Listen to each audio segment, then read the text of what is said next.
Hi friends, అందరికీ నమస్కారం. అంజలి కథలకి స్వాగతం. మృత్యులోయ జానపద నవల 10వ భాగం విందాం. వానరరాజు ఒక్క క్షణము పారిపోవటమా లేక నిలబడి నరవ్యాఘ్రాన్ని ఎదిరించడమా అన్న సంశయంలో పడి అంతలోనే ఎక్కడ లేని తెగువ తెచ్చుకొని వ్యాఘ్రం మీదకి ఉరికి గదతో దాని తల మీద కొట్టబోయాడు. నరవ్యాఘ్రము ఆసరికే నరవానరుడి గొంతు కొరికి మరొకడి మీదకు దూకే ప్రయత్నంలో ఉన్నది. అప్పుడు నరవానరరాజు తనను సమీపించి రాతి గదను విసిరబోయేసరికి చప్పున పక్కకు తిరిగి ఆ దెబ్బ కాచుకొని ఒక్క ఊపున పోయి రాజు మీద పడింది. నరవానరరాజు చేతిలో గద పట్టు తప్పి క్రింద పడిపోయింది. నరవ్యాఘ్రము అతన్ని 2 చేతులతో గట్టిగా ఒడిసి పట్టుకుని గొంతు కొరికేందుకు కూరలు చాచి ముందుకు వంగింది. వానరరాజు భయంతో వణికిపోతూ వ్యాఘ్రం నోటికి తన గొంతు దొరకకుండా దాని తల మీద చేతులతో గట్టిగా బాదుతూ, ఒరే చూస్తారేం, మీ రాజుని రక్షించుకోండి, ఇది మామూలు వ్యాఘ్రం కాదు, దీనికి 1000 వ్యాఘ్రాల బలము అంటూ ఒక చావు కేక పెట్టాడు. ఆ కేక వినగానే నరవానరాలన్నీ ఒక్కసారిగా అదిరిపడినాయి. తమ రాజంటే చిన్నప్పటి నుంచి భక్తి భయాలు అలవరుచుకున్న ఆ నరవానరాలు గుంపుగా పోయి నరవ్యాఘ్రం మీద పడినాయి. కానీ నరవ్యాఘ్రము వాటినన్నిటినీ బలమైన తన పంజా లాంటి చేతులతో కొడుతూ గాండ్రించసాగింది. నరవ్యాఘ్రంతో ఈ విధంగా నరవానరాలు చావు బతుకుల పోరాటం చేస్తున్న సమయంలో యశపాల జయకేతులు వామననగర యువరాజుతో అక్కడికి వచ్చారు. సమయం చూసి వాళ్ళు చీకటి మాటున నరవానరాల మీద రహస్యంగా దాడి చేద్దామని వచ్చి దేవాలయ ప్రాంతంలో లేచిన గగ్గోలు విని అక్కడికి పరుగు పరుగున చేరారు. యశపాల జయకేతులు నరవ్యాఘ్రాన్ని దానిమీద పోరాడుతున్న వానరాల్ని చూస్తూనే ఎక్కడ లేని ఆశ్చర్యము పొందారు. బాణం ఎక్కుపెట్టి వ్యాఘ్రం మీదకి గురి చేసిన జయకేతుణ్ణి ఆగమని చెప్పి యశపాలుడు, జయ, తొందరపడి ఆ వ్యాఘ్రాన్ని చంపకు, మనం చంపవలసిన శత్రువులని అది చంపి మనకు సహాయం చేస్తున్నది. అసలు ఇదే రకమైన జంతు రూపము 2 కాళ్ల పులిలా ఉన్నది, దీన్ని మనం ప్రాణాలతో పట్టుకుందాము అన్నాడు. అయ్యలారా, ఆ వికృత రూపాన్ని ప్రాణాలతో పట్టుకోవటమా? ఎలా సాధ్యం? అది ముందుగా మనలో చాలామందిని చంపినా చంపచ్చు అన్నాడు వామననగర యువరాజు నిలువెల్లా గడగడ వణికిపోతూ. భయపడకు యువరాజా, దానికొక ఉపాయం ఉన్నది అని యశపాలుడు యువరాజు అనుచరులతో, మీరు వెంటనే పోయి కొలను పక్కనే ఉన్న మర్రి చెట్టు నుంచి బలమైన ఊడలు కొన్ని పట్టుకుని రండి, త్వరగా పరిగెత్తండి అన్నాడు. యువరాజు అనుచరులైన పొట్టి మనుషులు వెంటనే వెళ్ళి క్షణాల మీద మర్రి చెట్టు ఊడలు నరుక్కొని వచ్చారు. యశపాలుడు వాటిని చకచక ఒకదానికొకటి ముడివేసి బలమైన తాడులా చేసి ఒక చివర ఉచ్చు వేసి నరవ్యాఘ్రము నరవానరాలు దొమ్మి యుద్ధం చేస్తున్న చోటుకి వెళ్ళాడు. ఆశ్చర్యంగా చూస్తూ అతడి వెనుకగా జయకేతుడు యువరాజు నడిచారు. యశపాలుడు జయకేతుడిని హెచ్చరించి ఊడల తాడు ఉచ్చుని పైకెత్తి పట్టుకొని, బతకదలిచిన నరవానరాలన్నీ పక్కకు తప్పుకోండి, నరవ్యాఘ్రాన్ని పట్టి బంధించబోతున్నాను అంటూ కేకలు పెట్టాడు. ఆ కేకలు వింటూనే నరవానరాలన్నీ మరొకసారి అదిరిపడినాయి. నరవ్యాఘ్రంతో చేస్తున్న పోరాటం గొడవలో అవి ఇంతవరకు యశపాల జయకేతులు అక్కడికి రావటం గమనించనే లేదు. అవి ఇప్పుడు యశపాలుడి కేక వింటూనే నరవ్యాఘ్రాన్నించి దూరంగా పారిపోసాగినాయి. నరవ్యాఘ్రము అప్పుడు ఒంటరిగా నిలబడి చుట్టూ ఓమారు కలయ చూసింది. గాయపడి క్రింద పడినప్పుడు తన అనుచరులు నరవ్యాఘ్రము ఎడాపెడా తొక్కటంతో నరవానరరాజు ఎప్పుడో ప్రాణం వదిలి వెల్లికలా పడి ఉన్నాడు. నరవ్యాఘ్రము వానరరాజుని ఒక్కసారి కాళ్లతో గట్టిగా మట్టగించి యశపాలుడికేసి కూరలు చాచి పెద్దగా గాండ్రించి కుప్పించి ముందుకు దూకింది. అదే సమయంలో యశపాలుడు విసిరిన మర్రి ఊడల ఉచ్చుతాడు దాని కంఠానికి చుట్టుకొని గట్టిగా బిగిసిపోసాగింది. నరవ్యాఘ్రము గాండ్రిస్తూ ఉచ్చుతాడిని 2 చేతులతో ఊడబెరికే ప్రయత్నం ప్రారంభించేంతటిలో యశపాలుడు తన అనుచరుల సాయంతో దాన్ని గబగబా ఈడ్చుకుని పోయి ఆలయం ముందున్న రాతి స్తంభానికి కట్టివేసి పెనుగులాడకుండా మిగిలి ఉన్న తాడితో దాన్ని స్తంభానికి గట్టిగా బిగించాడు. నరవ్యాఘ్రము కట్లను తెంచుకునేందుకు వ్యర్థ ప్రయాసలు పడుతూ కర్ణ కఠోరంగా అరవసాగింది. వెన్నెల కాంతిలో దాని రూపము అందరితో పాటు యశపాల జయకేతులకు కూడా భయాన్ని కలిగించింది. యశపాలుడు నరవ్యాఘ్రాన్ని కొంచెం దాపులకు పోయి పరీక్షగా చూసి, జయ, ఇలాంటి భయంకర మృగాన్ని గురించి నువ్వెప్పుడైనా వినడం జరిగిందా? ఏమిటి వింత, ఏమిటి అద్భుతము అంటూ ఆశ్చర్యపోసాగాడు. ఇది పూర్వకాలంలో ఏ దుష్ట శిక్షణ కోసమూ పుట్టిన నరసింహావతారం లాంటిదనుకోవడము హాస్యాస్పదంగా ఉంటుంది. ఈ నరవ్యాఘ్రావతారము మనుషుల్ని పశువుల్ని పీకు తిని కడుపు నింపుకునేదానిలాగా కనపడుతున్నది అన్నాడు జయకేతుడు. జయకేతుడు ఇలా అనగానే ముసలివానరుడు ముందుకు వచ్చి యశపాల జయకేతులకు వంగి దండం పెట్టి, మహారాజులారా, మన్నించి నా మాట వినండి. ఈ నరవ్యాఘ్రము 1 గంటకు ముందు ఈ రూపంలో లేదు. అది గుడి మీద ఉండగా మేమందరము చూశాము. అందరూ మనుషుల్లాగానే ఉన్నది. చంద్రోదయం అవుతూనే ఆ మనిషిలో మార్పులు వచ్చి చూస్తుండగానే క్షణాల మీద ఇలా నరవ్యాఘ్రంలా తయారైంది అని చెప్పాడు. ముసలివాడా, నువ్వు నరవానరాల్లో చాలా నాగరికుడిలా కనిపిస్తున్నావు.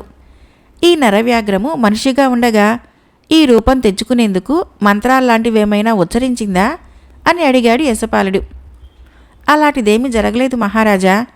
చంద్రోదయాన్ని చూస్తూనే తాను వ్యాఘ్ర రూపం ధరించబోతున్నానని, పూర్వం అలాంటి రూపం రాగానే కొందరు స్వజాతి వాళ్లను తిన్నానని వాపోయింది. ఆ మాటలు నేను స్పష్టంగా విన్నాను. మా రాజు నా సలహా వినక అనవసరంగా దాన్ని కవ్వించి ప్రాణం మీదకి తెచ్చుకున్నాడు అన్నాడు ముసలివానరుడు. ముసలివానరుడు ఇలా చెప్పగానే యశపాల జయకేతులకు నరవ్యాఘ్రాన్ని గురించిన రహస్యము కొంతవరకు తెలిసినట్లయింది. అది చంద్రోదయంతోనే వ్యాఘ్ర రూపం ధరిస్తుంది. అంటే చంద్రాస్తమయంతో దానికి తిరిగి మనిషి రూపం వస్తుందన్నమాట. ముసలివాడా, నువ్వు సమయానికి నరవ్యాఘ్రాన్ని గురించిన రహస్యం చెప్పి ఆ మనిషి ప్రాణాలు కాపాడావు. అంతేకాదు, అతడికి వ్యాఘ్ర రూపం వస్తూ ఉండటానికి కారణము అతన్ని అడిగి తెలుసుకునేందుకు అవకాశం కూడా కల్పించావు. లేకపోతే ఇలా స్తంభానికి బంధించి ఉన్న వీణ్ణి ఈటెలతో పొడిపించి చంపాలనుకుంటున్నాను అన్నాడు యశపాలుడు.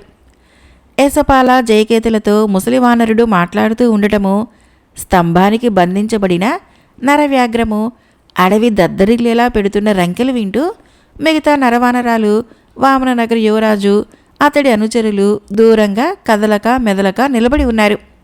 యశపాలుడు నరవానరాలకేసి పొట్టి మనుషులకేసి ఓ మారు తల తిప్పి చూసి వామననగర యువరాజును దగ్గరికి పిలిచి, యువరాజా, అంతా విన్నావు కదా? నేను జయకేతుడు ఈ నరవ్యాఘ్రం రహస్యమేమిటో తెలుసుకోదలిచాము. నీకు తిరిగి మీ పాత వామన నగరము వశమైనట్లే కదా అన్నాడు. నరవానరరాజు చచ్చాడనుకోండి, కానీ వాడి అనుచరులైన ఈ నరవానరాల మాటేమిటి? అయ్యల్లారా, మీరు ఈ ప్రాంతం నుంచి వెళ్ళగానే ఈ దుష్ట నరవానరాలన్నీ మళ్ళీ మా మీదకు దాడి చేసి ఈ ప్రాంతాన్ని ఆక్రమించుకుంటాయి అన్నాడు వామననగర యువరాజు. ఇది గడ్డు సమస్యే. నీ అభిప్రాయం ఏమిటి జయ అని అడిగాడు యశపాలుడు. జయకేతుడు ఒక్క క్షణం తల వంచుకొని ఆలోచించి తల ఎత్తి అంత దూరంలో ఉన్న నరవానరాలతో, ముందు ఈ చచ్చిన మీ రాజుని ఎత్తుకుని పోయి ఎక్కడైనా కాకులకి గద్దలకి వేసిరండి. ఆ శవాన్ని చూస్తుంటే మిమ్మల్నందరినీ కత్తికి బలి చేయాలన్నంత కోపం వస్తున్నది అన్నాడు. జయకేతుడు అలా అనగానే ముసలివానరుడు తన వాళ్ళ దగ్గరికి పోయి ఏమో చెప్పాడు. వెంటనే 10 నరవానరాలు ముందుకు వచ్చి నేల మీద వెల్లికిలా చచ్చిపడి ఉన్న నరవానర రాజుని కాళ్ళు చేతులు పట్టుకొని పైకెత్తి భుజాల మీద వేసుకొని దూరంగా ఉన్న దట్టమైన చెట్లకేసి పరిగెత్తినాయి. యశపాలుడు అయిష్టంగా తలాడిస్తూ వామననగర యువరాజుతో, యువరాజా, మీ జాతి వాళ్ల భయం నాకు అర్థమైంది. కానీ చూస్తూ చూస్తూ ఇన్ని నరవానరాలని అవి లొంగిపోయి ఉన్న స్థితిలో ఎలా చంపగలము? అది కేవలము హత్య అనిపించుకుంటుంది అన్నాడు. అవును, ఇది నిజమే. ఈ క్రూర నరవానరాలు ఈ లోయలో చేరి ఎంతో కాలంగా చేస్తున్న ఘోరాల సంగతి మీరు విన్నారు కదా. ఇక మీ ఇష్టం వచ్చినట్లు చేయండి. మాకు మాత్రము వాటి నుంచి ఏ ప్రమాదము రాకుండా చూడండి చాలు అన్నాడు యువరాజు. యశపాల జయకేతులకు నరవ్యాఘ్రాన్ని గురించిన గడ్డు సమస్యతో పాటు పొట్టి మనుషులు నరవానరాల సమస్య కూడా ఎదురైంది. తాము అక్కడికి వచ్చేసరికి నరవ్యాఘ్రం లేకుండా ఒక్క నరవానరాలే ఉన్నట్లయితే వాటిలో చంపగలిగిన వాటిని చంపి మిగతా వాటిని అరణ్యంలోకి తరిమేసేవాళ్ళు. యశపాలుడు ముసలివానరుణ్ణి పిలిచి సంగతి సందర్భాలు చెప్పి, నువ్వు వృద్ధుడువని మిగతా వానరాల కన్నా కొంత నాగరికత అలవడిన వాడిలా కనిపిస్తున్నావు కనుక నిన్నడుగుతున్నాను. మీ జాతి వాళ్లకు ఇప్పుడు నాయకుడెవరు? మీరంతా ఏం చేయబోతున్నారు అని అడిగాడు. యశపాలుడి ప్రశ్న వింటూనే ముసలివానరుడు తన వాళ్ళకేసి తిరిగి, మన రాజు పోయాడు, ఇప్పుడు మనందరికీ ఏలిక ఎవరు అని ప్రశ్నించాడు. నరవానరాలన్నీ కూడబలుక్కున్నట్టుగా ముసలివానరుణ్ణి తమ రాజంటూ చేతులెత్తి బిగ్గరగా అరవసాగినాయి.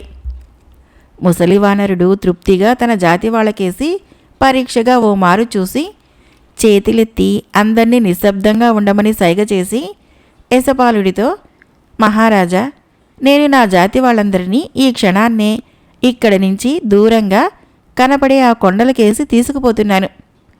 వామనగర పౌరులు ఈ ప్రదేశాన నిశ్చింతగా నివాసాలు ఏర్పరచుకోవచ్చును అన్నాడు.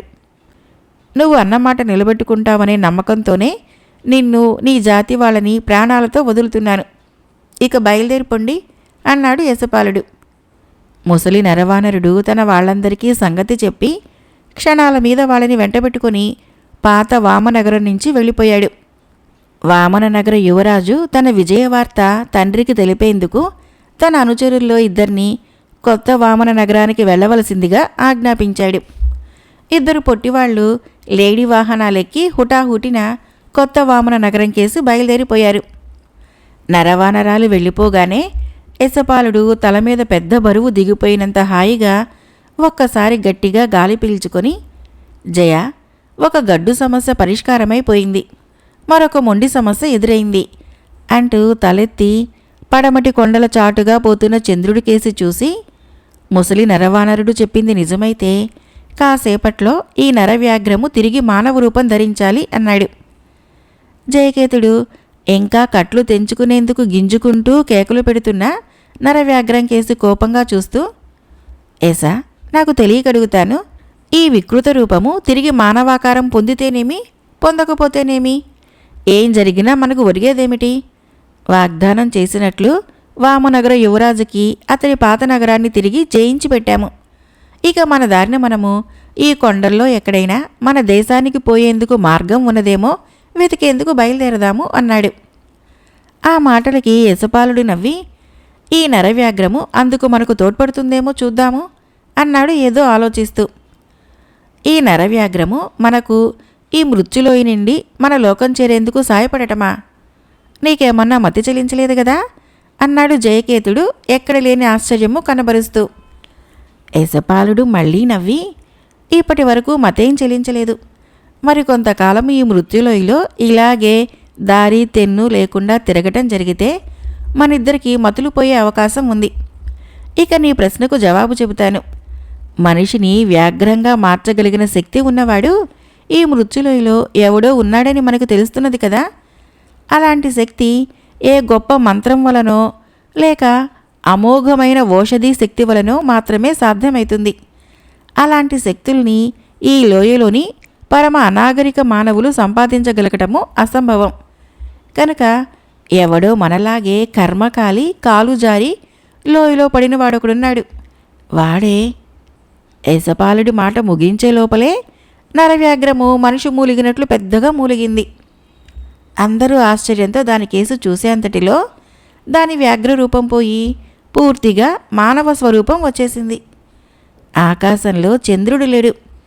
అబ్బురపాటుతో తన కేసు చూస్తున్న యశపాల జయకేతులతో ఇప్పుడు ఆదిమజాతివాడి రూపంలో ఉన్న నరవ్యాఘ్రము, దొరల్లారా, నన్ను ఇలా ఈ స్తంభానికి పెడరెక్కలు విరిచికట్టి స్వజాతీయులను చంపి తినే మహాపాపం నుంచి కాపాడారు. ఇక్కడుండే నరవానరాలు ఏమైనట్లు? వాటిల్లో చంపగలిగినన్నింటిని చంపి తర్వాత చచ్చిపోదామని రాత్రి ఇక్కడికి వచ్చాను అన్నాడు. అదంతా పాత కథ, తర్వాత విందువు కాని. ముందు ఈ సంగతి చెప్పు. క్షణాల మీద వ్యాఘ్ర రూపాన్ని మానవ రూపాన్ని పొందే ఇంత మహాశక్తిని నువ్వెలా సాధించగలిగినావు? అసలు నువ్వు ఈ మృత్యులులో పుట్టి పెరిగిన వాడివేనా అని అడిగాడు యశపాలుడు. దొరా, ముందు నా మెడకున్న ఉచ్చు తీయించండి, ఈ కట్లు విప్పించండి. దాహంతో నాలుక పిడచకట్టుకుపోయింది. తాగేందుకు ఇన్ని నీళ్ళు ఇప్పించండి. తర్వాత విచిత్రమైన నా కథంతా చెబుతాను అన్నాడు ఆ ఆదిమవాసుడు. పొట్టి మనుషులిద్దరూ కొలను దగ్గరికి పరిగెత్తుకుంటూ పోయి ఒక చిన్న మట్టి పాత్రలో నీళ్లు తీసుకుని వచ్చారు. ఈ లోపల జయకేతుడు ఆదిమవాసుడి కట్లన్నీ విప్పి దూరంగా పారేశాడు. వాడు పొట్టి మనుషులు తెచ్చిన నీరు గడగడా తాగి పాత్రని దూరంగా పెట్టి పెద్దగా నిట్టూర్చి, దొరల్లారా, నా ప్రాణం నిలిపారు. మనుషుల్ని తినే పాపం నుంచి కూడా కాపాడారు. ఈనాటి నుంచి నేను మీ సేవ చేసుకుని బతుకుతాను అన్నాడు.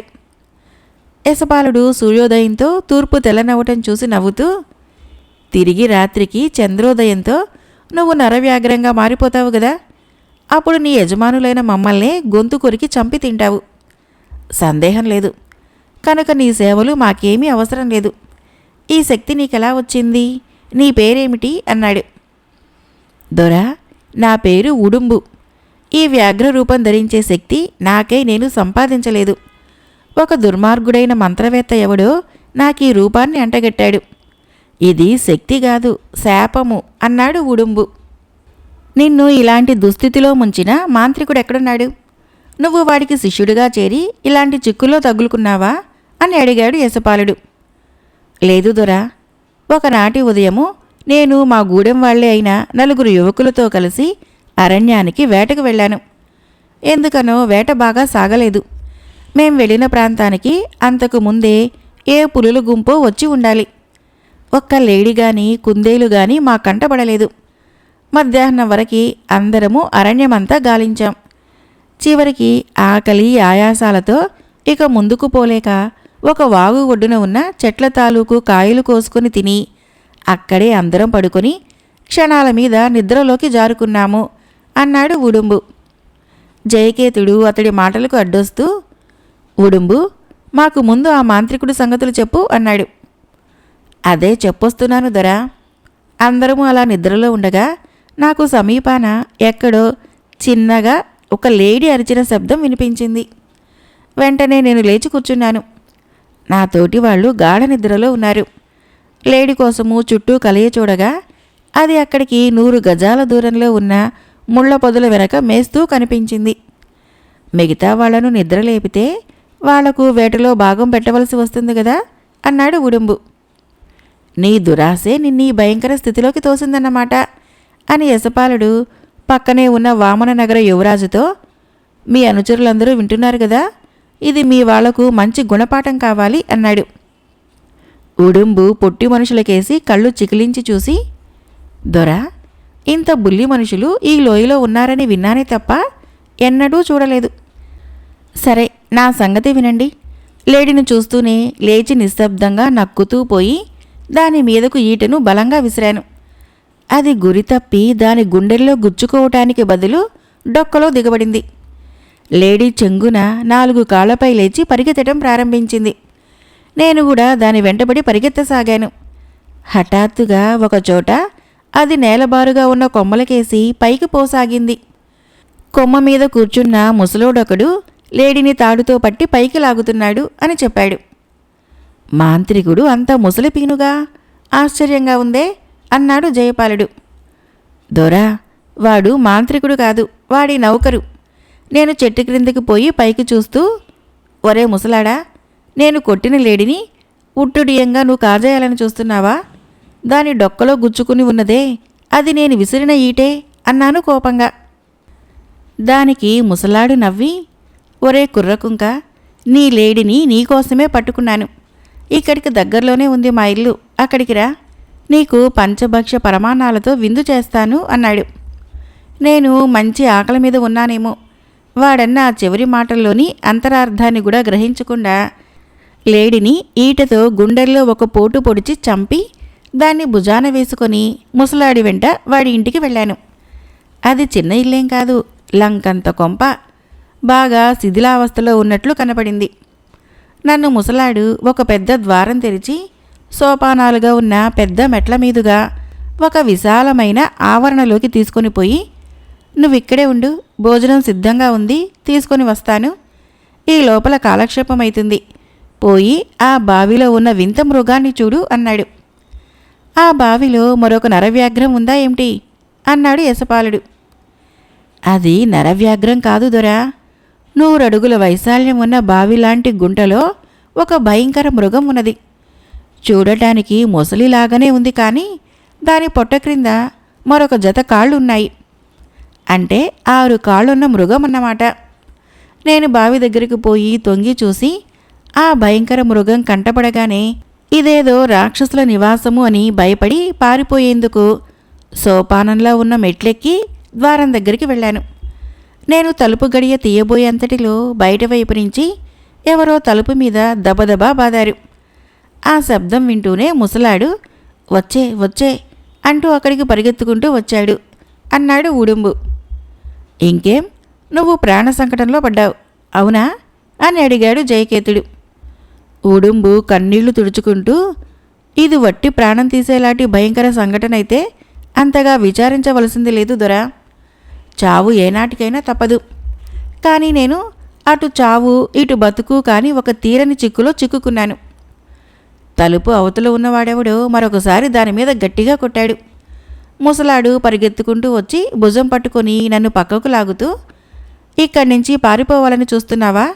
జాగ్రత్త, పక్కకు తప్పుకో అంటూ తలుపు గడియ తీశాడు. గడియ తీయగానే అవతల ఉన్నవాడు విసురుగా తలుపును వెనక్కి నెట్టాడు. నేను కొంచెం పక్కకు తప్పుకున్నాను. ఎదురుగా ఒక వికృతాకారుడైన మనిషి కనిపించాడు. వాడి ఆకారము నన్ను భయకంపితుణ్ణి చేసింది. వృద్ధాప్య దశను సమీపిస్తున్న ఆ మనిషి ఆజానుబాహువు. జడలు కట్టిన వెంట్రుకలను నడినెత్తిన శిఖలా కట్టుకున్నాడు. మెడలో అరచేతి వెడల్పున పులి చర్మము జందెంలా వేలాడుతున్నది. మొలకు లేడి చర్మం చుట్టుకున్నాడు. చేతిలో సింహం తల చెక్కిన వంకర కర్ర ఒకటి ఉన్నది. ఇది అచ్చము మా దేశంలో ఉండే భూత వైద్యుల వేషం. మెడలో వాడు ఆ పులి చర్మాన్ని జంతంగా వేసుకోవటమే కొంచెం ఆశ్చర్యాన్ని కలిగిస్తున్నది అన్నాడు యశపాలుడు. అవును దొరా, వాడి రూపము వేషము భీతి కలిగించేలా ఉన్నా వాడి మాట మాత్రము ఎంతో మృదువుగా, వాడంటే భయం పోగొట్టి భక్తి కలిగించేదిలా ఉంది. నన్ను చూస్తూనే వాడు చిరునవ్వు నవ్వి ముసలివాడి కేసి తల తిప్పి, మనకు కొత్త అతిథి వచ్చినట్లున్నాడే, పంచభక్ష పరమాన్నాలతో భోజనం పెట్టావా అని అడిగాడు. దానికి ముసలివాడు లేదన్నట్టు తల ఊపాడు. వికృతాకారుడు నా కేసి నవ్వుతూ చూసి, అంత రుచిగల ఆహారం తిన్న తర్వాత కడుపు పట్టదని ద్రాక్ష పానీయం తాగనే లేవు. ముందుగా ఆ పానీయం రుచి చూడు. ముసలాయన, ముందు మన అతిథికి పానపాత్రల్లో కుడి నుంచి 2వ దాంట్లో ఉన్న పానీయం ఇవ్వు, అది చాలా రుచిగా ఉంటుంది అని చెప్పాడు. నాకదంతా ఏం అర్థం కాక దిగులుపడి చూడసాగాను. ఆ వికృతాకారుడు మెట్లు దిగి ఆ లంకంత కొంపలో ఉన్న ఏదో గదిలోకి దూరి మాయమైపోయాడు అన్నాడు ఉడుంబు. వినసొంపుగా ఉంది. తర్వాత ఏం జరిగింది అని ప్రశ్నించాడు యశపాలుడు. ఉడుంబు తిరిగి చెప్పడం ప్రారంభించాడు. వికృతాకారుడు ఆ కొంపలోని ఏదో గదిలోకి వెళ్ళిపోగానే ముసలాడు నన్ను ఎంతో ప్రేమగా పలకరిస్తూ, ఒరే కుర్రాడా, నీ అదృష్టం వలనో దురదృష్టం వలనో రసాయన భట్టు ఆశ్రమానికొచ్చి పడ్డావు. మా యజమాని చూశావు కదా, ఆయన రసాయన శాస్త్రంలో ఉద్దండు. ఈ లోయలోని ప్రాణుల అదృష్టం కొద్దీ ఆయన చాలా కాలం క్రితము లోయ పైనున్న లోకం గురించి ఈ దిగువనున్న భయంకరమైన మృత్యులోయలోకి దిగి వచ్చాడు అన్నాడు. నాకు అతని మాటలేమీ అర్థం కాలేదు. ఆకలి దహించుకుపోతున్నది. నేను ముసలాడితో, అయ్యా, నాకు మీరనే పంచభక్ష పరమాన్నాలు అక్కరలేదు. ఏదైనా ఇంత తినేందుకు పెట్టండి, నా దారిన నేను పోతాను అన్నాను. నీ దారి మరెక్కడికో కాదు, సరాసరి స్వర్గానికేరా కుర్రకుంక. ఆ 6 కాళ్ల ముసలిని చూసావు కదా, రా, ముందు ఆ ద్రాక్ష పానీయం తాగుదువు గాని, అంతలో నేను భోజనం తెస్తాను అంటూ ముసలాడు నన్ను భయంకర మృగం ఉన్న గోతి దగ్గరకు తీసుకుని పోయి ఆ పక్కనే ఉన్న ఒక రాతి స్తంభం దగ్గర కూర్చోమన్నాడు. నేను ఆ రాతి స్తంభాన్ని ఆనుకొని కూర్చొని చుట్టూ ఓ మారు కలియ చూశాను. అక్కడ కొన్ని బలమైన తాళ్ళు, ఒక రాతి బండ, దానిమీద దగదగ మెరుస్తున్న కత్తి కనిపించినాయి. నేను వాటిని చూసి అందుకొని, నువ్వు లేడిని తరుముకుంటూ పోయిన స్థలము ఎంత భయంకరమైనదో తెలుస్తూనే ఉండాలి. నువ్వక్కడ ముసలాడి తెచ్చే భోజనం కోసం ఎదురు చూడకుండా పారిపోవలసింది అన్నాడు జయకేతుడు నవ్వుతూ. ఆ ఆలోచన నాకు రాకపోలేదు దొరా. కానీ అరణ్యంలో గాయపడిన లేడి వెంట చాలా దూరం పరిగెత్తి చాలా ఆకలిగొని ఉన్నానేమో. ముందు ఆకలి తీర్చుకొని కాస్త ఓపిక రాగానే ముసలాడి కంట్లో దుమ్ము కొట్టి అక్కడి నుంచి పారిపోదామనుకున్నాను. అదే నేను చేసిన పొరపాటు. 2-3 నిమిషాలు గడిచే లోపల ముసలాడు ఒక చిన్న మట్టి పాత్రలో ఏదో తెచ్చి నా చేతికిస్తూ, నా యజమాని తన సొంత ఉపయోగానికి తయారు చేసుకున్న ద్రాక్షారసం తాగి 1-2 క్షణాలు విశ్రాంతి తీసుకో, భోజనం తెస్తాను అన్నాడు. నేను ఆ ముసలాడిచ్చింది గడగడా తాగేశాను. అది ఆ రసాయన భట్టు చెప్పినట్లు ద్రాక్ష పానీయంగా లేదు. గొంతంతా బగ్గుమని మండిపోయినట్లు అనిపించింది. ఆ మాటే ముసలాడితో అన్నాను. వాడు నాలుగు ఖర్చుకొని తలబాదుకొని నానా హడావుడి పడిపోతూ నాతో, నువ్వా స్తంభం దగ్గర నుంచి కదలకు, కాసేపు కళ్ళు మూసుకొని కూర్చో అన్నాడు. అలా చేయమని వాడు చెప్పనవసరం లేకుండానే నా శరీరము మైకం కమ్మినట్లయిపోవటంతో రాతి స్తంభానికి చేరగిలి పడిపోయాను అని చెప్పాడు ఉడుంబు. ముసలాడు నీకు ద్రాక్ష పానీయం ఇచ్చి అది గొంతంతా బగ్గుమనిపించిందని నువ్వు చెప్పగానే తల ఎందుకు బాదుకున్నట్లు అని అడిగాడు యశపాలుడు ఆశ్చర్యంతో. ఆ సంగతే చెప్పబోతున్నాను దొరా. ఆ ద్రాక్ష పానీయం తాగి నేను ఒళ్ళు తెలియని మైకంలో పడిపోయి కొంతసేపటికి కళ్ళు తెరిచి చూశాను. అప్పటికి చీకటి పడింది. నా శరీరము రాతి స్తంభానికి తాడుతో కట్టబడి ఉండటం చూసి నాకు ప్రాణభయంతో శరీరమంతా గగ్గుర్లెత్తింది. తలదిప్పి చుట్టూ చూతును గదా, ముసలాడు భయంకర జంతువున్న గోతి అంచున కూర్చొని లోపలికి చూస్తూ చిటికలు వేస్తున్నాడు. నేను భయంతో పట్టరాని కోపంతో పెద్దగా గొంతెత్తి, ఒరే దుర్మార్గుడా, ముసలిపీనుగా, నువ్వు నన్నెందుకిలా స్తంభానికి కట్టేశావు అంటూ అరిచాను. ఆ అరుపు నా చెవులకే ఏదో వింతగా అనిపించింది. ఆ కంఠస్వరము నా కంఠస్వరంలా లేదు. నా కేకలు వింటూనే ముసలాడు చప్పున వెనుదిరిగి చూసి లేచి నాకు కొంచెం సమీపానికి వచ్చి నకసిక పర్యంతము ఓ మారు పరీక్షగా చూసి, భయపడిందంతా జరిగింది. ఎక్కడో చంద్రోదయం కూడా అయినట్లుంది. శరీరం మీద పులిచారలు వచ్చేస్తున్నాయి. గొంతు కూడా పులి గొంతులా గాండ్రిస్తున్నట్లు వినపడుతున్నది. నేను చేసిన పొరపాటు సంగతి యజమానికి తెలిస్తే నాకు శిక్ష తప్పదు అంటూ ఏడ్వసాగాడు. ఉడుంబు మాటలు యశపాల జయకేతులతో పాటు వామన నగర యువరాజుకి నవ్వు తెప్పించింది. యశపాలుడు ఉడుంబుతో, నీ నుంచి ముసలాడి నుంచి నువ్వు పెద్ద ప్రాణ సంకటంలో పడినట్లున్నది. ఓ కానీ చెప్పు, నీ వింత కథ చాలా కుతూహలం కలిగిస్తున్నది అన్నాడు. ముసలాడు చంద్రోదయము పులిచారలు అంటూ మాట్లాడగానే నేను నా శరీరం కేసు పరీక్షగా చూసుకున్నాను. అయ్యో కర్మ, నా శరీరం మీద పెద్ద పులికి ఉండేలా వెడల్పాటి చారలే కాకుండా రోమాలు కూడా బాగా ఒత్తుగా పెరిగి ఉన్నాయి. ఎంత ప్రయత్నించినా 1-2 క్షణాలు నా నోట మాట పెగల్లేదు. చివరికి ఎంతో ప్రయత్నం మీద గొంతు సవరించుకొని ముసలాడితో, ఒరే ముసలాడా, నాకు ఈ దుస్థితి పట్టించింది కాక ఎందుకలా దొంగ ఏడుపులు ఏడుస్తున్నావు? నువ్విచ్చిన ద్రాక్షారసము నన్ను ఇలా పులిగా మార్చింది, అవునా అని గద్దించి అడిగాను. నా ప్రశ్నకు ముసలాడు వెలవెలాబోతూ, ఒరే కుర్రాడా, నేను కావాలని పులిగా మార్చేందుకు నేను ఆ ద్రాక్షారసం ఇవ్వలేదు. పొరపాటు జరిగింది, పొరపాటు అన్నాడు. ముసలాడు మాటలు ముగించే లోపలే రాతి స్తంభం వెనక ఉన్న పెద్ద తలుపు ఒకటి కిర్రుమని శబ్దం చేస్తూ తెరుచుకున్నది. రసాయన భట్టు అని చెప్పబడే వికృతాకారుడు ఎడంచేత్తో వెలుగుతున్న కాగడా పట్టుకుని కుడి చేతిలోని సింహ తలాటం ఉన్న వంకర కర్రను ఊపుకుంటూ అక్కడికి వచ్చాడు. వాడి కళ్ళు నిప్పులు చెలరేగుతున్నాయి. నాకేసి ముసలాడికేసి ఓ మారు పళ్ళు కొరుకుతూ చూసి, ఒరే ముసలాయ్, 2 నెలలుగా 6 కాళ్ల మకరానికి మనిషి మాంసం వేయలేదు. అది ఇప్పటికే సగం రోగగ్రస్తురాలై ఉన్నది. దొరికిన మనిషిని నీ తెలివి తక్కువ కొద్దీ నరవ్యాగ్రంగా మార్చావు. వాడు మకరానికి ఆహారంగా పనికిరాడు. రేపు మిట్ట మధ్యాహ్నం లోపల ఎలాగైనా ఒక మనిషిని పట్టుకుని వచ్చి దానికి ఆహారంగా వేశావో సరే సరి, లేకపోతే నిన్నే దానికి ఆహారంగా వేస్తాను అన్నాడు. ముసలాడు గడగడ వణికిపోతూ చేతులెత్తి రసాయన భట్టుకు దండం పెడుతూ, అయ్యా, నన్నంత ఘోర మరణం పాలు చేయకండి. మీరు ఆ పైనున్న లోకంలో నుంచి ఈ మృత్యులోయలోకి దిగి వచ్చినప్పటి నుంచి నమ్మకంగా మీకు సేవ చేస్తున్నాను అన్నాడు. రసాయన భట్టు కొట్టబోయేవాడిలా కర్రను ముసలోడికేసి ఎత్తి, నీ బోడి సేవలు శుశ్రూషలు ఎవడికి కావాలి? నా శాస్త్ర పాండిత్యమంతా ఉపయోగించి అపూర్వమైన 6 కాళ్ల మకరాన్ని సృష్టించాను. మరికొంత శిక్షణ ఇస్తే అది నిఠారుగా ఉన్న కొండలపైకి సునాయాసంగా బల్లిలా పాకిపోగలదు. ఆ విధంగా నేను తిరిగి మా లోకం చేరి నన్నీ మృత్యులోయలోకి నెట్టిన దుర్మార్గులందరి మీద పగ సాధించదలిచాను. నువ్వేమో దానికి నరమాంసం ఆహారంగా పెట్టకుండా చంపుతున్నావు అన్నాడు.